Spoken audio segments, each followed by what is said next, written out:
I'm doing well. How are you? Welcome to Sound Approach. That's Oh, your line. I was going to say that. Okay, go ahead. Welcome to Sound Approach. Today we are talking about phono stages. And the reason we're talking about phono stages is because this is something that we brought up in a few past videos, but we've only kind of brushed on the topic. We haven't really discussed it fully. And we've gotten a few questions from our viewers regarding whether or not a phono stage is actually necessary. And I think it's very important that we set that topic to bed and answer that question fully so that our viewers and our clients understand the importance of a phono stage, what it does, and why you need to have it. Okay, so let's start with 1952. That's a long time ago. I wasn't around too much then. Well, in 52, the recording industry realized they could not get deep bass cut into vinyl records because it took too much space. Okay. So the entire recording industry engineers came up with a curve. It's referred to as the RIAA equalization curve. Yes. Recording Industry Association of America is what RIAA stands for. So Is that like a standardized? now in 1958 it became a our standard, the American standard, became the standard for the world. For a turntable, for vinyl usage. For everybody in the world. Yeah. Before that, from 52 to 58, there were 10, 12 different standards. There was a standard for sometimes varying record labels. Wow. But the problem was the groove for a deep bass note has to be very large on the vinyl. So it wouldn't work. You couldn't get enough music on one side of a record to really have a good musical experience. So the engineers came up with a curve. When you recorded the music, you would take the bass and turn it down from a frequency to 0. You would just turn it all the way down. In playback, they would create this electronic circuit that would take and inverse that exactly as it was turned down to turn it back up. So what we hear, flat music, 20 to 20, perfect. And that's how the RIAA equalization process got standardized. Mm-hmm. Because we had to have universal music all over the world that we could all play and it all sounded the same. Which makes perfect sense. Yeah, so that standard came into being. Well, in order to do that with electronics, that circuit is specific to a turntable. Yeah. Specific to a turntable. So if you take a turntable and you plug it into the CD input, it's going to sound really gnarly and bad. I've done that on accident. Yes, all of us have. So if you plug it into the phono labeled input, there's, after that input, a little circuit board with that curve built into it. Okay. So it electronically corrects the process of manufacturing and the pressing of vinyl records. Okay. And this is translating the signal through the cartridge.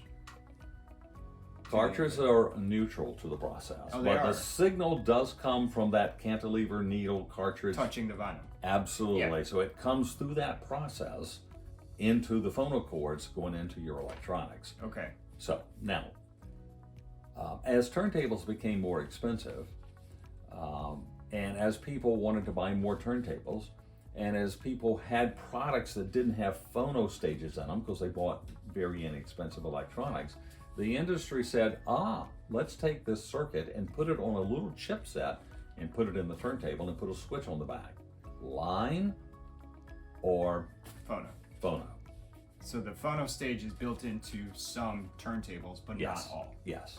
And I will tell you, I don't care how expensive the turntable is, with that phono stage built in, it is a chip set that's maybe 10 cents in manufacturing cost. It is awful. Okay. The RIAA equalization curve, and this used Marantz 2270, is phenomenal because it has all the right circuit parts in a high quality fashion. Okay. So what you're going to get in a turntable is more than likely going to be lesser quality than what you see in an amplifier. Far lesser quality. Or what you would see in an external phono stage. However, there are some benefits for using that because it's not our job, Trevor, even though we'd like it to be, it's not our job to determine what level of quality a person wishes to listen to. I agree.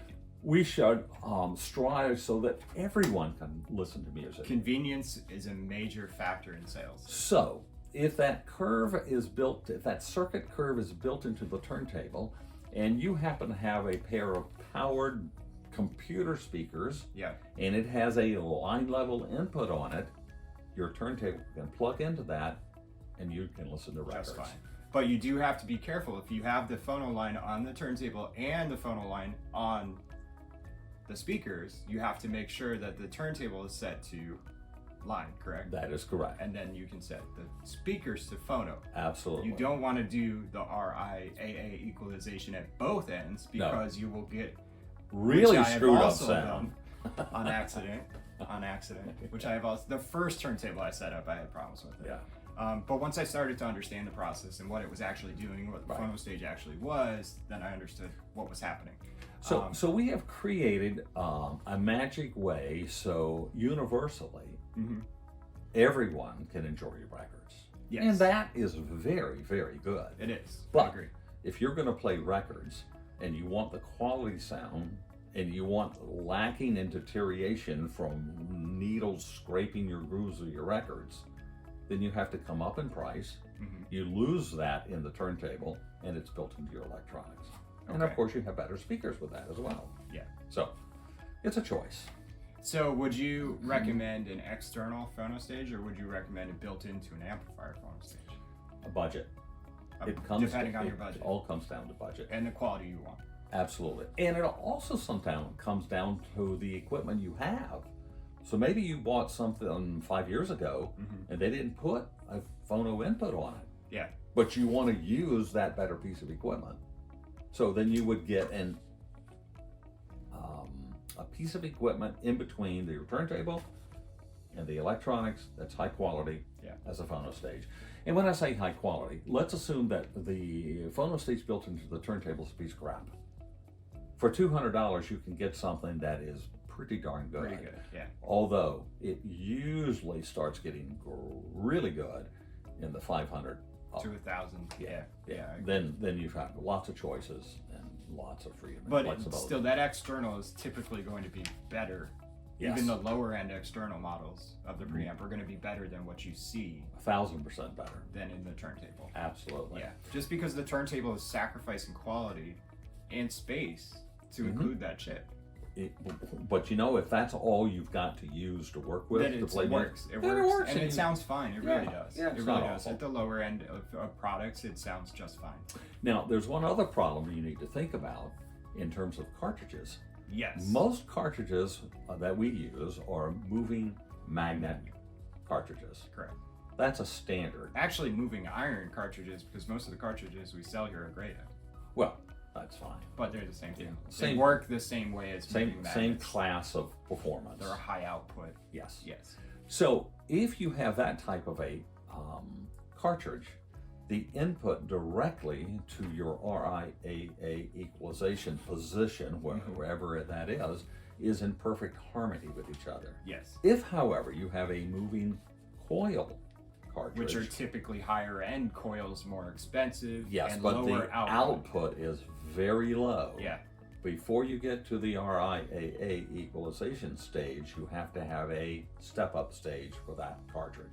And that's for the gain, to increase the volume. That's correct. Okay. Yeah. Okay. So, And that's the higher end systems. yes. Yeah.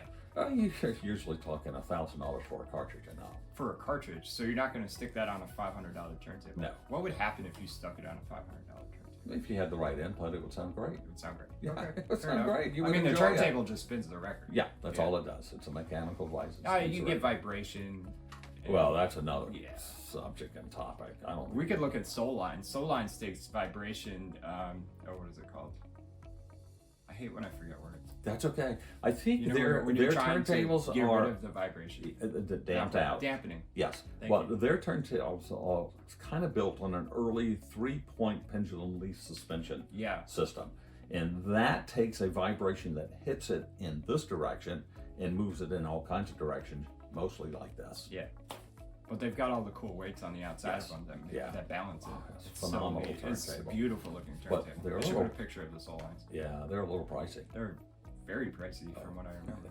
$30,000, built in Croatia, right? Yeah, but it's a great Oh, beautiful turntable. turntables. And the and music, Kuzma's got Yeah. a really good turntable. and they all sound really phenomenal on the yeah. good system. But those are going to have a moving coil. Right. Yeah, and you're going to be looking at $1,000, $2,000, $20,000 sometimes for a cartridge. Of course. Yeah. So, I think if we sum up, Yes, you should always enjoy music, no matter what. no matter what. So, if your turntable needs that or has that RIAA curve electronics built into it, you can do multiple things in uses. A lot of different setups, a Yes. lot of different possibilities. Because Yes. every amplifier's got a line input. Absolutely. Every speaker's got it. Absolutely. So you can do a lot of different things with that setup. It frees you from having to buy more and more expensive Right. equipment. But at about $500, $600, they disappear Yeah, because the turntable quality it's higher. is higher. And you're looking at different features rather than convenience Right. at that level. Yes. Yeah. So I vote But you always need a phono stage. Always. You always need a phono stage. always, Yes. You Can't- can skip the phono preamp, but you have to have a but phono you have to stage have somewhere. a phono stage Yes. somewhere. Yes.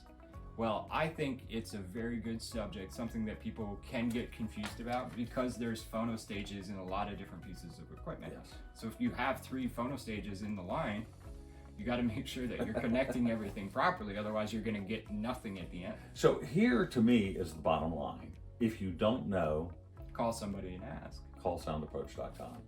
You keep saying call soundapproach.com. You can't call soundapproach.com. You can? No, Why not? because it's a website. Oh, crap. Well, send us a note. Yes, send us an email. You can do that. You can contact us once you get to our website. Our contact information is there. Then you can call us. Then you can text us. You can reach out to us. And we'll Obviously, answer your questions. I grew up in the analog world You did with turntables. with turntables. Yeah. What was it like back then when they were invented? I'm kidding. I know they're like 100 years older than you are. Trevor, have a great day and thank you for sharing time. I'm gonna try not to get fired. We'll see you next time. Appreciate it.